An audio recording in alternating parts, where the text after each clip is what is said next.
Start with the name of Allah, who is the most merciful. Assalamu alaikum. How are you all? Hope you all are fine. Today I will teach you SST, Social Studies. Take out your books and open page number 1.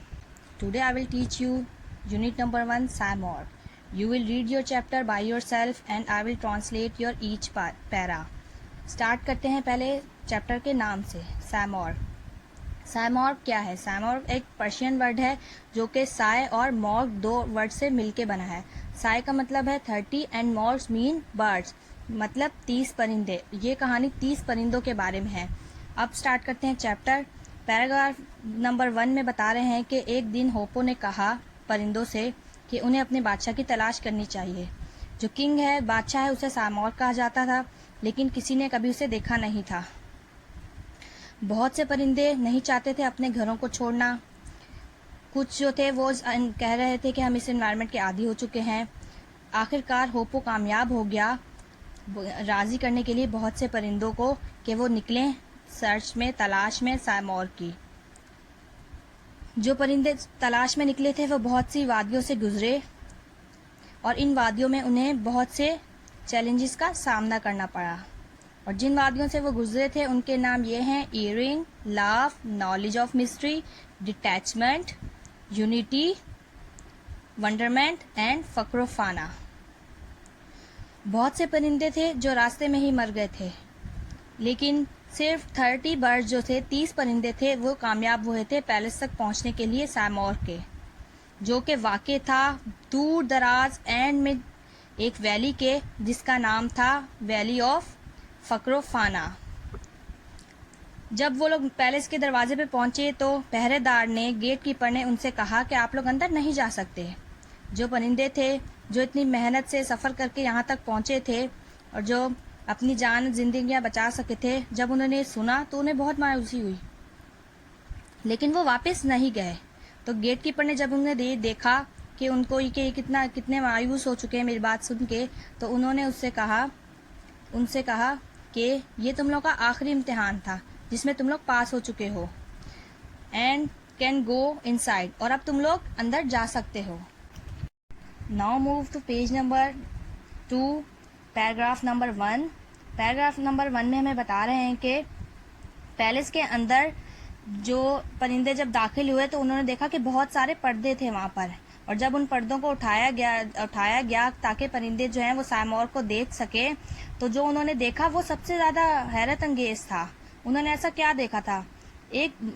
वहाँ पर एक mirror था हर परिंदे के सामने, और इस mirror में वो अपने आप को देख सकते थे, और तमाम 30 परिंदे अपने आप को देख रहे थे और एक ही वक्त में. तो तब इनको समझ में आया कि हु वाज सिमोर, कि सिमोर है कौन. इस पैराग्राफ में बताया जा रहा है वही जो मैं आपको पहले बता चुकी हूँ कि सैमोर जो है वो एक पर्शियन वर्ड है जो साय और मॉर्ग से मिलके बना है, जिसका मतलब है 30 परिंदे.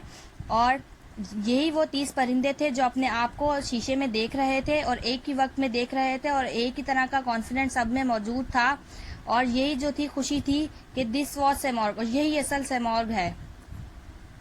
अब नेक्स्ट पैराग्राफ में, और इस पैराग्राफ में बता रहे हैं कि हर परिंदे को फिर अपने अंदर से एक आवाज़ आई कि आई एम सैमोर, कि मैं ही सैमोर हूँ और मैं ही सबसे बड़ा हूँ, सबसे अजीम हूँ, और अब हम सब मिलकर एक साथ हो जाते हैं ताकि कोई भी कभी हमें तोड़ ना सके. अगले पैराग्राफ में बताया जा रहा है कि ये जो स्टोरी हमने अभी पढ़ी है, ये लिखने वाले कौन थे, इसके शायर कौन, ये किसने लिखी है.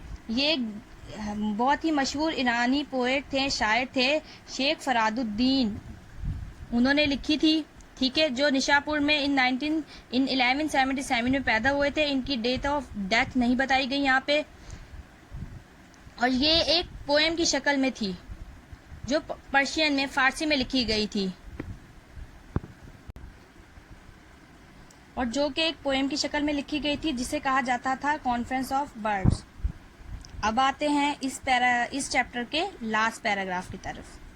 लास्ट पैराग्राफ हमें ये बता रहा है कि 800 साल पहले जमालुद्दीन आली, जो कि एक अजीम शायर थे पाकिस्तान के, उन्होंने एक सॉन्ग लिखा उर्दू में which give us the same message, जो हमें बिल्कुल सेम ही मैसेज देता है।